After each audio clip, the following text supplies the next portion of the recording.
does that even mean, Bowers Game Corner? Ahoy there, YouTube! I'm back again today for another game review. Today I'm very excited to check out Barista the Game, the strategic game of fresh brewed fun.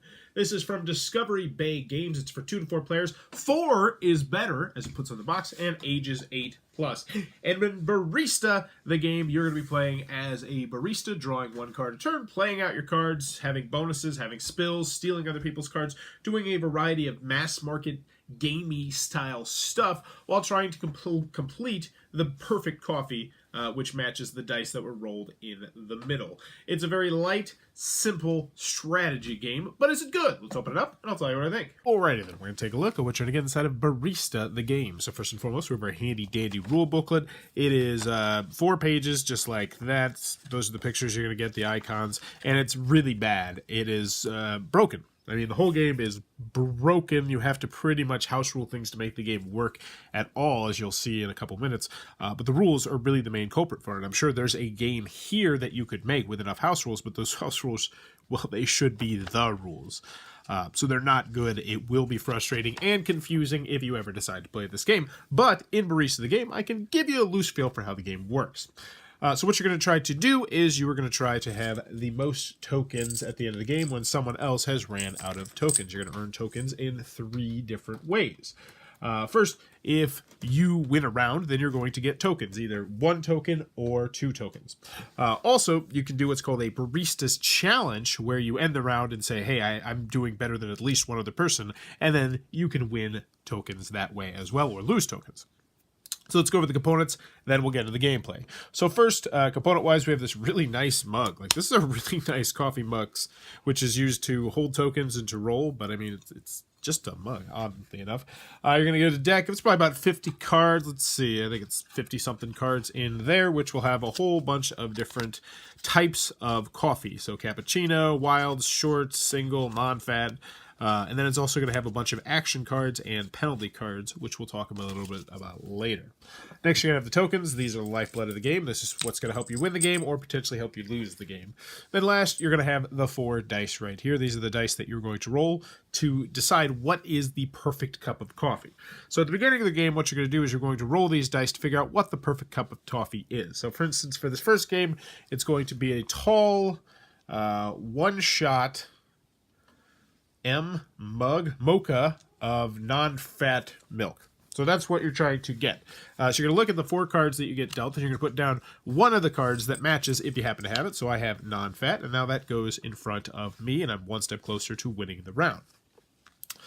So what you're going to do on your turn, and it's not as clear as you would like it to be, is the first thing is you're going to draw a card. So, bam. Draw a card, and this is a bonus card, which I'm pretty sure it's not quite clear in the rules that whenever you draw a special card like this, you have to do it now. So if you've been selected Barista of the Month, collect 1 token from each opponent, which I'm playing a 2-player game, so I get 1 token, and a 4-player game, that'd be much more valuable. Then, I still have another one right here, so I'm going to play the spill card, which means that this person has to lose all 4 of their cards, and draw 4 new cards, which it is what it is. It's a mechanism in the game, which I guess, yeah, I don't know.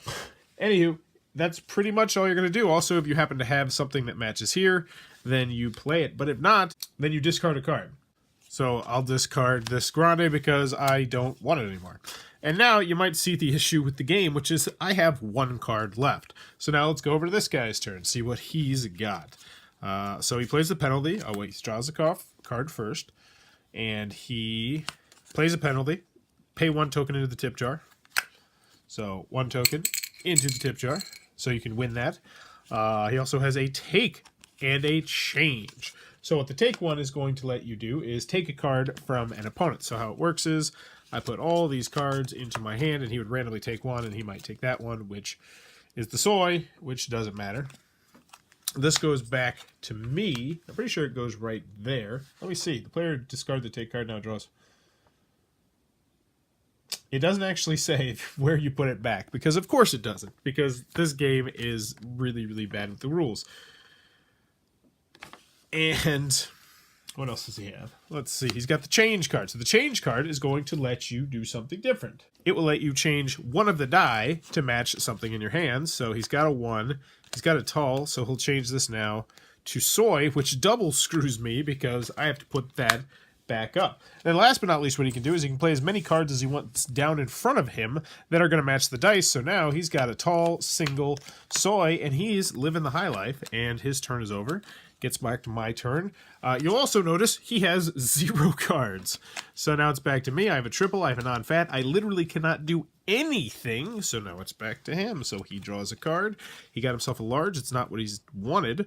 So what are we doing? Oh, yeah. Turns over. Do it again. And then I have a bonus. Your best customer, just double their usual tip. Collect 1 token from each opponent. So that would happen.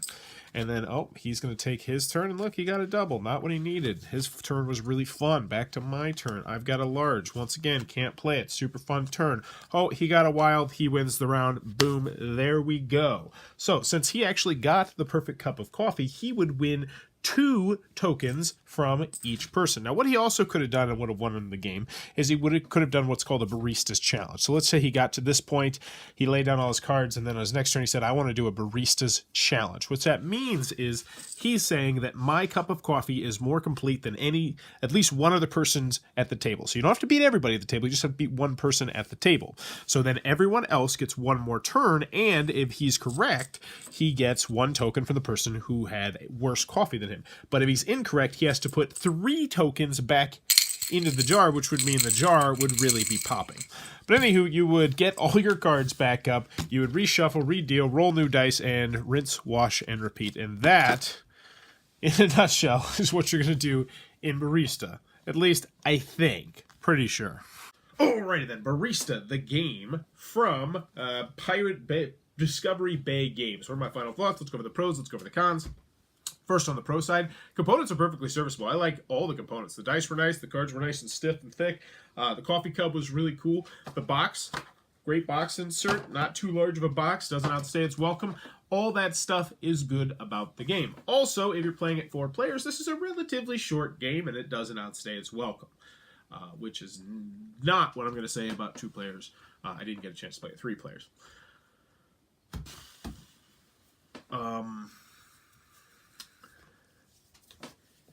Coins are engraved. That's cool.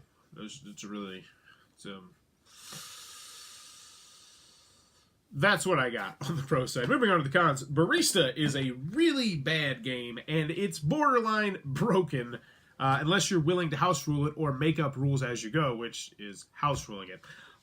So yeah, you pretty much saw how an entire round would play out in a 2-player game right there, and wowie. So first and foremost, there were, I think, 2 rules in there that I wasn't sure if I was doing correctly. It's just, you just kind of wing it because it's not explicitly said in the rules.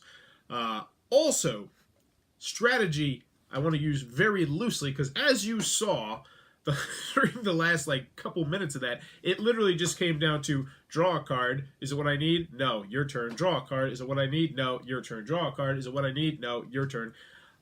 Which is not very fun. Now, that being said, most likely the person would have done the Barista's Challenge, but still, as you can see, a 2-player version of this would be really long, but this is pros. This is pros. We're supposed to be talking about pros.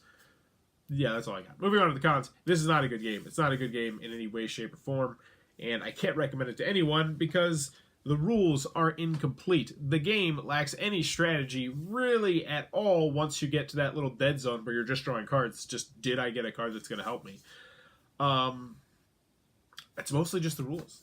There could have been a game here. There could have been a nice gateway, light, cool component game here, but instead they chose to make a pile of garbage for rules, and that ruined the entire game. And that is why Barista is just a complete mess and nothing I can ever recommend to anyone, ever, no matter how much I hate them. I could hate them with the power of 1,000 suns, but I would still not recommend Barista even to them. So don't play Barista. Just save yourself the frustration. I beg of you. I beg of you. But that's Barista, the game from Discovery Bay Games. If it looks like it might be your cup of tea, what the hell is wrong with you? If you're enjoying what I'm doing, please be sure to click on that subscribe button down below. If you want to support the channel, click on the show notes down below. Buy anything on Amazon. It really does help support the channel. Throws a couple pennies my way. And in the comments below, let me know, what is the last really stinking bad gaming experience you had? What was the last time you played a game and it just went over really bad? For me personally, ooh, I gotta think.